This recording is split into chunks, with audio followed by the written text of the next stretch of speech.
A Jew intelligence expert fact-checked Pakistan after it claimed that it struck a Su-30 at India's Adampur air base. He shared a satellite image showing a MiG-29 undergoing maintenance in March, 2 months before the conflict.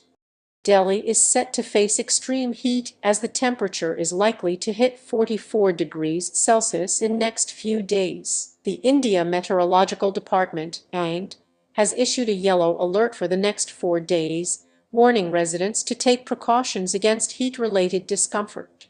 On match-fixing in democracy, Rahul Gandhi stirs the pot again.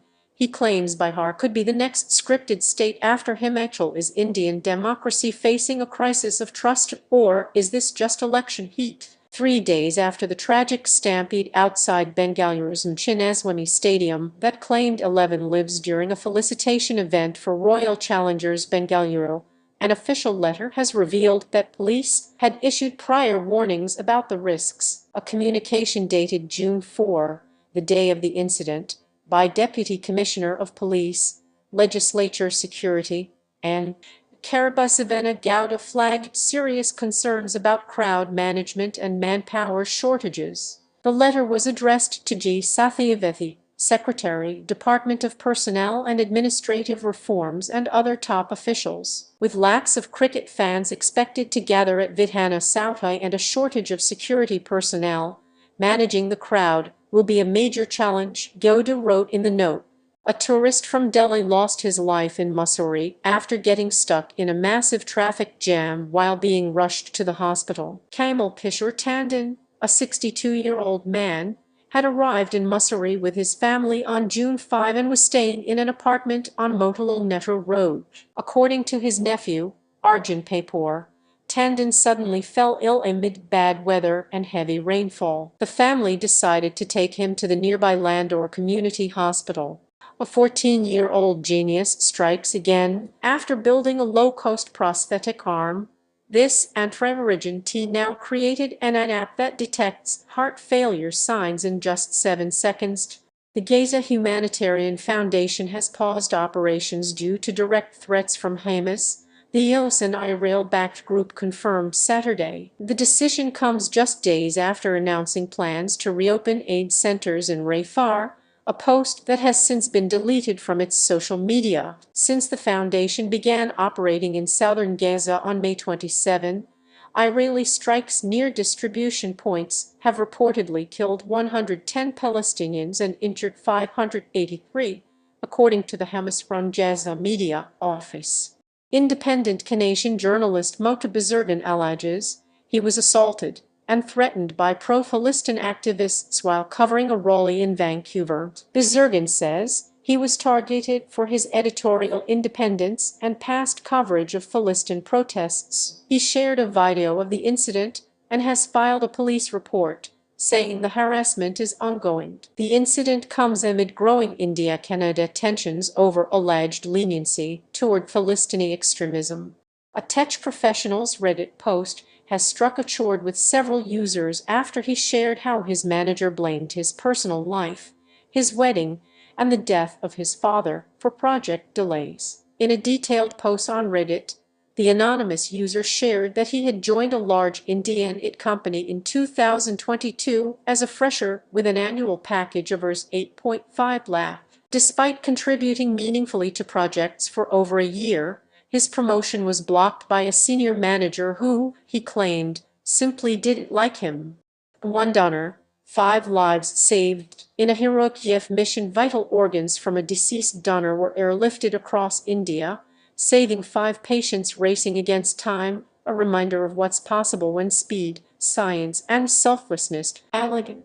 The National Science Center opened the doors to its newly revamped Hall of Nuclear Power on Thursday, unveiling an interactive, tech-driven permanent gallery designed to and visitors of all ages about nuclear science.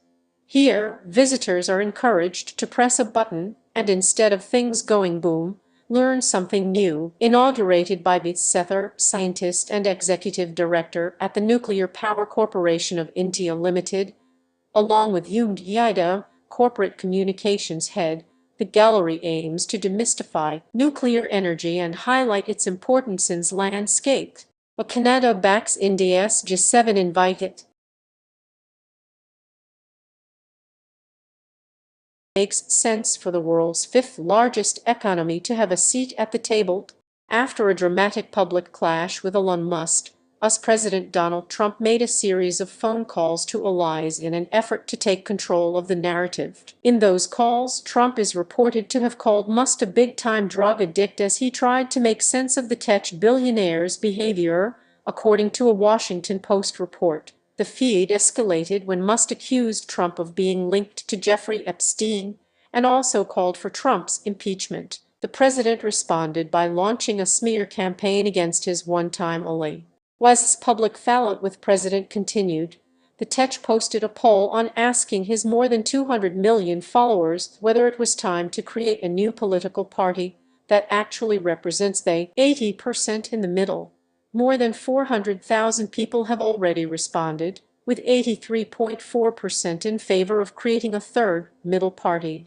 270 million Indians just made history in a major milestone. India has wiped out extreme poverty for a massive chunk of its population, says the World Bank. This isn't just a stat, it's the story of resilience, policy, impact, and human grit. A digital 9/11 is coming, warns the living Nostradamus. A civil war in the US, economic collapse, and digital currency chaos. This futurist's predictions are chilling our way, ignoring the digital fault lines that could spark global disaster. Tell in comments.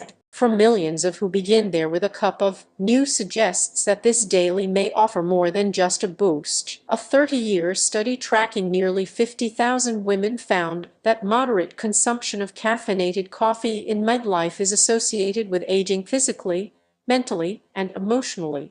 Wasn't just the behind the or that he was a thinker, a disruptor, and above all, a believer in the power of human potential. During his short but monumental life, Jobs revolutionized by making it deeply personal, from the creation of Apple's first commercially successful personal computer to igniting the smartphone era in 2007. His contributions shaped the very fabric of our digital lives today.